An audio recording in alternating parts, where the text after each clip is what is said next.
Hello बेटो, कैसे हैं आप लोग? बढ़िया। तो बेटा हम लोग आज बात करेंगे क्लास 12 का जो फिजिक्स है बेटा, उसमें जो एसी चैप्टर है उसका एक टॉपिक बेटा, power in an AC circuit. जैसा कि बेटा हम लोगों ने इससे पहले एसी सर्किट के बारे में बहुत सारी चीज़ें जानी, जैसे कि एसी सर्किट के अंदर अगर रजिस्टर, इंडक्टर या फिर कैपेसिटर या फिर इनके पेयरिंग फॉर्म को सर्किट के अंदर अरेंज किया जाए तो सर्किट के ईएमएफ और करंट में क्या रिलेशनशिप्स तैयार होते हैं बेटा, वो चीजें हमने देखी है। ठीक है। अब बेटा इसका नंबर आता है कि पावर इन एसी सर्किट, यानी कि किसी भी एसी सर्किट के अंदर पावर कितना होगा। तो सबसे पहली बात आपको सोचने में ये होगी कि आखिर हम किस एसी सर्किट की बात करने जा रहे हैं। तो एसी सर्किट बेटा कोई भी हो सकता है जिसके अंदर या तो एलसीआर सर्किट लगी हो, या तो इंडक्टर लगा हो, या तो कैपेसिटर लगा हो, या तो रजिस्टर लगा हो, या तो पूरा सेटअप ही लगा हो। हम उसकी बातें कर रहे हैं। ठीक है। तो अभी क्या बोल रहे हैं, पावर इन एसी सर्किट मतलब बेटा कि किसी भी एसी सर्किट में कितना पावर होगा वो कैसे डिसाइड होगा। तो ये डिसाइड होता है बेटा कि वो डिवाइस यानी कि वो सर्किट में कितना पावर कंज्यूम हो रहा है पर यूनिट टाइम, यानी टाइम के रिस्पेक्ट में कितना वो वोल्टेज और करंट गेन कर रहा है, अपने कंज्यूम कर रहा है बेटा, उसी को हम कहते हैं पावर इन एसी सर्किट। ठीक है। तो हम यहाँ पे कह सकते हैं कि द अमाउंट ऑफ करंट और वोल्टेज गेन्ड बाय और कंज्यूम्ड बाय अ डिवाइस और a circuit is called power of a AC circuit या power consumed by a AC circuit. ठीक है। अब जैसा कि सर्किट दो टाइप्स में क्लासिफाई कर सकते हैं हम लोग उसके कंडीशंस के हिसाब से। जैसे कि एक सर्किट हो जिसके अंदर हमने बैटरी लगा रखी है बेटा, तो वो पूरा सर्किट कैसा बिहेव करेगा, तो वो पूरा का पूरा सर्किट डीसी सर्किट बिहेव करेगा। ठीक है। और अगर हमने कोई ऐसा सर्किट जिसमें हम लोग एसी लगा रखी हो, तो हमने एसी सर्किट की तरह बिहेव करेगा, जिसमें वो जो पोटेंशियल होगा बेटा और जो उसका करंट होगा उनकी भी जो रिलेशनशिप्स होगा वो कॉन्टिन्यूसली क्या होगा, चेंज होता रहेगा। क्यों? क्योंकि भाई डीसी सर्किट के अंदर जो भी करंट होता है और जो भी पोटेंशियल होता है वो फिक्स होता है। ठीक है। वो डायरेक्टली आता है तो फिक्स होता है। इसलिए सिंपल अगर हमको वहां का पावर निकालना हो तो हम simple P is equal to V into I कर सकते हैं। ठीक है। तो ये हमें पता चल जाएगा भाई कितना पावर कंज्यूम हुआ है डीसी सर्किट के द्वारा। लेकिन क्या यही चीज सेम होता है? क्यों? क्योंकि भाई डीसी सर्किट में जो करंट होता है और जो ईएमएफ होता है, दोनों का जो फेज होता है बेटा वो सेम होता है, यानी कि फाई की वैल्यू 0 होती है। इस केस की वजह से उनको हम सिंपल मल्टीप्लाई करते हैं तो हमें पावर उस सर्किट का उपलब्ध हो जाता है। लेकिन जैसा कि एसी सर्किट की बात करें तो हमें पता है कि इसका जो बेटा साइकिल है, इसका जो वेव फॉर्म है चलता है और कॉन्टिन्यूसली अपनी पोलैरिटी चेंज करता है। इस वजह से हम ये कह सकते हैं कि इसका सिंपल प्रोडक्ट तो नहीं दे पाएगा हमें कि कितना पावर कंज्यूम हो रहा है। तो सिंपली इसका हमको करना क्या बेटा, तो इसके लिए करना इसलिए है क्योंकि भाई इसमें जो ईएमएफ होता है और जो करंट होता है दोनों में फेज डिफरेंस की चेंजिंग होती है। अब कैसे चेंजिंग होगी, तो भाई चेंजिंग तो होगी ना। देखो एक ईएमएफ है E naught sine omega T और करंट उसके अंदर से है I naught sine omega T minus five, यानी हमारे पास फेज एंगल की चेंजिंग हो रही है। इसका मतलब ये कह सकते हैं बेटा कि हम कह सकते हैं कि जो ईएमएफ और जो करंट है वो दोनों सेम फेज में नहीं है, और सेम फेज में नहीं है तो उनका मल्टीप्लाई करने से हमें कुछ खास फर्क पड़ने वाला नहीं है। तो तरीका क्या है भाई इसका पावर निकालने का, फॉर्मूला तो यही है, power is equal to V I. लेकिन निकालेंगे कैसे, तो हम बेटा से बात करते हैं इंस्टेंटेनियस। क्या बात करते हैं हम लोग? इंस्टेंटेनियस। अब इंस्टेंटेनियस का मतलब क्या है, तो जैसा कि बता दो बेटा, जब हम किसी पूरे रूट में किसी इंस्टेंट पे बात करते हैं, जैसे कि मान के चलो कि बेटा एक क्रिकेट गेम हो रहा है, T20 क्रिकेट गेम हो रहा है और वहां पे जो बल्लेबाज है वो शॉट खेल रहा है। ठीक है। शॉट खेलते खेलते खेलते खेलते तभी मान चलो जो बेटा आप थे ग्राउंड के अंदर देख रहे थे और आपका फोन आया और आप चले गए। ठीक है। और जब आप लौट के आए तो आप क्या पूछोगे, ओ भाई ये क्या हो गया, आउट कैसे हो गया। तो आउट होने का मतलब क्या है बेटा, आप पूछ रहे हो उससे इंस्टेंटली, क्या पूछ रहे हो, इंस्टेंट किसी भी पॉइंट की बात पूछ रहे हो ना, यार किस पॉइंट पे ये आउट हो गया। यानी आप पूछ सकते हो यार 3:13 पे क्या हो गया, व्हाट हैपेंड एट 3:13। तो ये हो गया भाई कि 3:13 पे बंदा आउट हो गया, अब क्या, कुछ नहीं कर सकते। तो वो जो इंस्टेंटेनियस का मतलब है जब एकदम तुरंत ऑन द स्पॉट कहते हैं, इंस्टेंटेनियस मतलब कहते हैं लोग ऑन द स्पॉट। जैसे हम कहते हैं इंस्टेंट नूडल्स, नाम सुना होगा ना, इंस्टेंट नूडल। इंस्टेंट का मतलब फटाफट, इंस्टेंट का मतलब जो नूडल्स फटाफट बन जाए इसको बोल रहे हैं इंस्टेंट नूडल। और एक नूडल्स होता है वैसे जो बनता है बेटा बहुत समय लगता है, लेकिन एक बात तो हमें गौर करनी चाहिए बेटा, कोई भी नूडल्स हमारे इंडिया में नहीं है जो 2 मिनट में बन जाए, ठीक है, ये तो गारंटी है। लिखते हैं सब रैपर पे मैगी 2 मिनट में, पर बनती कभी 2 मिनट में नहीं है। हाँ, 2 मिनट में आप उसको खा सकते हो, ये तो गारंटी हो सकती है कि 2 मिनट में खा सकते हो, लेकिन बनती कभी 2 मिनट में नहीं है, 2 मिनट से अधिक ही बनेगी। या तो एक और तरीका है बेटा आपको खाने के लिए 2 मिनट से पहले ही या बनाने के लिए, वो है सिंपल, आप उसको खोलो, उसको खा जाओ ऐसे डायरेक्ट नमकीन की तरह, वो बनने वाली 2 मिनट में नहीं है बेटा, ठीक है। तो वो हम लोग उसको साइड कर देते हैं। दूसरी टॉपिक हम लोग बात करते हैं इंस्टेंटेनियस। इंस्टेंट का मतलब एकदम ऑन द स्पॉट, यानी किसी पॉइंट पी पे बात कर रहा हूं मैं, किसी एकदम सेकेंड में बात कर रहे हैं हम लोग कि भाई ये बंदा कितने बज के कै मिनट पे ये बंदा चला गया वहां, ठीक है। ऐसे ही मुहूर्त होता है, जैसे कहते हैं घर से बाहर 12 बजे से पहले नहीं निकलना है, तो यही देखते हैं 12 बजे के 1 सेकंड हो गया तो निकल जाते हैं, ठीक है। तो ये सब बातें इसको कहते हैं इंस्टेंटेनियस, इंस्टेंट की बात करते हैं। जब हम किसी पॉइंट ऑफ टाइम की बात करते हैं, किसी भी इंटरवल में एक जब पॉइंट की बात करते हैं तो उसको कहते हैं इंस्टेंटेनियस, ठीक है। अब इंस्टेंटेनियस की बात करें हम लोग आपस से, तो हम लोग इंस्टेंटेनियस ईएमएफ की बात करेंगे और इंस्टेंटेनियस करंट की बात करेंगे। इसका मतलब क्या, भाई जो ये इसका जो वेव है भाई, क्या कहते हैं ईएमएफ का और जो करंट का, उस वेव की किसी एक पॉइंट की चर्चा कर रहे हैं हम, उस पॉइंट से हम पता लगा सकते हैं कि भाई एसी सर्किट के अंदर पावर कितना कंज्यूम हो रहा है, ठीक है। तो आइए चलते हैं।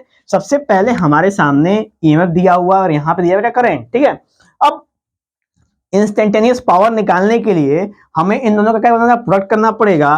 तो ये हो जाएगा बेटा E naught I naught sine omega T और साइन ओमेगा टी -5 आ गया हमारे सामने भाई, ये इक्वेशन क्रिएट हो गया।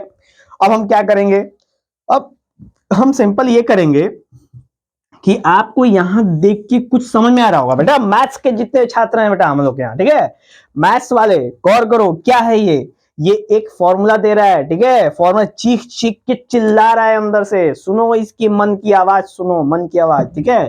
क्या कह रहा है, ये कह रहा है कि मैं फॉर्मूला बन रहा हूं, मुझे हेल्प करो, मुझे यूज करो। कैसे करना बेटा, E naught I not upon 2, यानी 2 का मल्टीप्लाई और 2 का हम क्या कर दें बेटा यहाँ पे डिवाइड कर दें, ठीक है। तो यहां पे फॉर्मूला बनता है हमारा 2 साइन ए साइन बी, एक फॉर्मूला बनता है मैथमेटिक्स में बेटा, क्या 2 साइन ए साइन बी, और फॉर्मूला के रिजल्टेंट क्या निकलता है बेटा, वो होता है हमारा cos A minus B, cos A minus B minus cos A plus B. अब ये फॉर्मूला, यानी हमने यहां से यहां तक बेटा एक फॉर्मूला क्रिएट करके रख दिया है, ठीक है। और हमने इसका उपयोग इस पे कर देना ताकि हम उसको सेपरेट कर सके, कर दो भाई, कोई दिक्कत नहीं है। यहां पे हो जाता है बेटा E naught I naught by 2, ठीक है। और इसकी वैल्यू हो जाएगी बेटा आपकी, सबसे पहले माइनस करना हमने, ठीक है। तो ये हो जाएगा कॉस, और ये ए है बेटा और ये बी है, गौर करना। तो omega T minus omega T plus 5 एक ब्रैकेट में हो गया, ठीक है। और दूसरे ब्रैकेट में minus cos omega T plus omega T -5 create हो गया बेटा, आ गया। चलो सिंपल। अब हम लोग क्या है बेटा, ये वाला कट जाएगा बिना कोई इश्यू के, तो सिंपल हो जाएगा बेटा E naught I naught by 2, और ये हो जाएगा बेटा cos 5 आ गया पूरा, यहां से यहां तक वो चल गया, cos 5 है भाई, ठीक है। माइनस, गौर करो यहां पे हमको मिल गया cos 2 omega T -5, clear T, बोलिए। तो ये बेटा हमको ये वैल्यू यहां से निकल के आ गई। अब हम क्या करेंगे भाई, सिंपल हम इसकी वैल्यू निकालने की कोशिश करेंगे।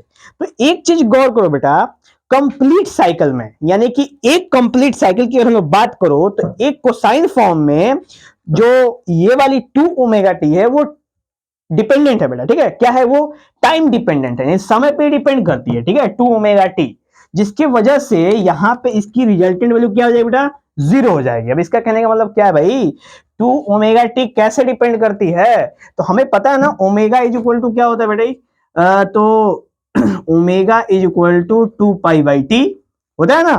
तो यहां पे हो जाएगा बेटा 4 पाई, ठीक है, 4 पाई हो जाएगा। अब 4 पाई वाला सीन क्या है, तो जो कोसाइन का जो 4 पाई का इंटरवल है, मतलब कोसाइन का जो 4 पाई का इंटरवल करेंगे तो हमें रिजल्टेंट मिलेगा 0, ठीक है। और ये हो जाता है बेटा काम खत्म इसका, ठीक है। तो मिला क्या हमको, मिला हमको बेटा E naught I naught by 2 cos phi, ठीक है, कोई दिक्कत। और यहां से बेटा हमें क्या मिला, यहां से मिला हमको पावर एवरेज, एवरेज पावर निकाल रहे हैं हम लोग ना, पावर एवरेज, ठीक है। अब फर्दर क्या करेंगे बेटा हम लोग, ई नॉट बाई रूट 2 कर देंगे इंटू आई नॉट बाई यहाँ पे रूट 2 कर देंगे और ये हो जाएगा कॉस फाइव। अब क्या भाई, यहां पे हमने पता था कि ई नॉट बाई रूट 2।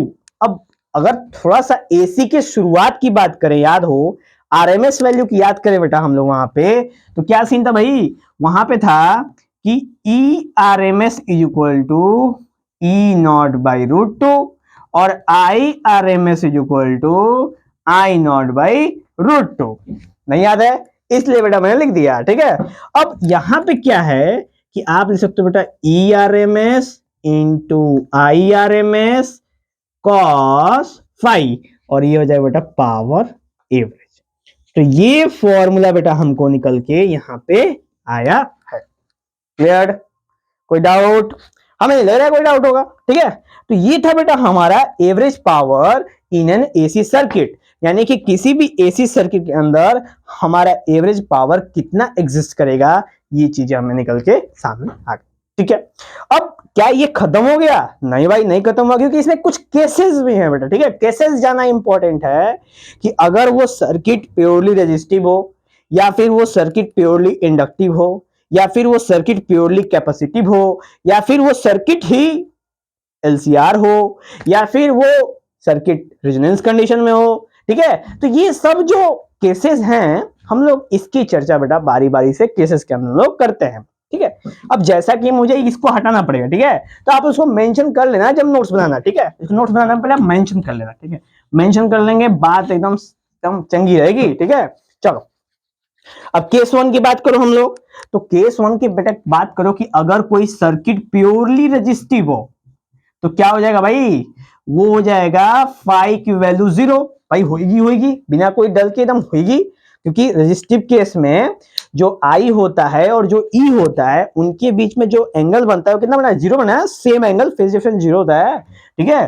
तो हुंदा है तो हुंदे दो, ठीक है। तो यहां पे पावर एवरेज क्या होगा इसका, तो power average equal to E R M S into I R M S into बेटा कॉस फाइव दिया है, फाइव की वैल्यू कितनी, 0, कॉस 0 की वैल्यू 1, यानी हमको बेटा सिंपल मिल जाएगा power average is the product of root mean square value of EMF and current, ठीक है, ज्यादा हो गया ना, ठीक है, करंट। ये था बेटा हमारा resistive case, purely resistive case. अगर हम लोग बेटा बात करें, अब हम लोग बात करें बेटा किसकी, ये वाला केस था बेटा यहाँ पे, ठीक है। ये दोनों केस याद है, जब हम सर्किट ड्रॉ कर रहे थे दो ठो को आपस में अटैच कर रहे थे, उससे पुराने एपिसोड्स में है, जो हम लोग आपस में अटैच करते थे तो यहाँ पे V और यहाँ पे I होता था, ठीक है। उसी तरीके से जब हम कैपेसिटिव की बात करें बेटा, ठीक है, कैपेसिटिव का मतलब क्या भाई, इसका मतलब कि ये है I और ये है V, और गौर करो बेटा इसमें -π/2 दिमाग में लगा लो, -π/2, ठीक है बेटा।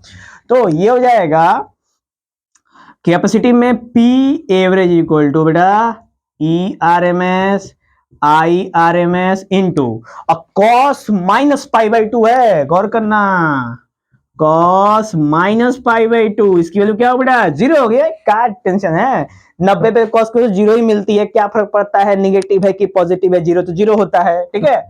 इस वजह से बेटा प्योरली कैपेसिटिव केस में हमें 0 वैल्यू निकल के आएगी, यानी कि जो पावर होगा उस एसी सर्किट के अंदर वो होगा बेटा 0, ठीक है। एक बात क्लियरिटी है, ओके।